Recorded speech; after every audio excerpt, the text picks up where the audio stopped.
ആ ബസ് വരുന്നുണ്ട് ബാപ്പ. നേരത്തെ വീട്ടിൽ പോയിട്ട് എന്തിനാടാ എതൊക്കെ പോവാടാ? ഇവിടെ ഇരിക്കണേ. അസൈൻമെന്റ് ചെയ്ത് തീർക്കണ്ടോ?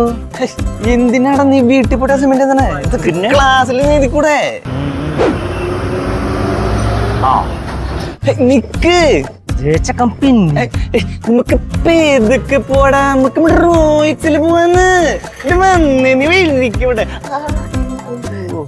അതും പോയി. അതെ അതുവരെ വെയിറ്റ് ചെയ്ത് എന്നോണ്ട് കേട്ടാ. അടുത്ത ദിവസം കയറി ഞാൻ വീട്ടിൽ പോയിട്ട് എന്തെത്ര ധൃതി. വൈകിട്ട് വീട്ടിലത്തെ മോനമ്മ പോയിക്ക് പറയൂ.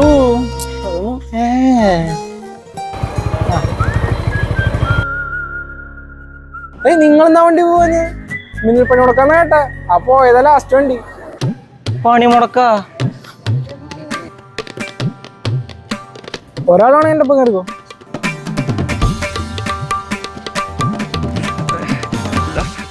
ഞാനൂടി കേറട്ടാ. എന്നാ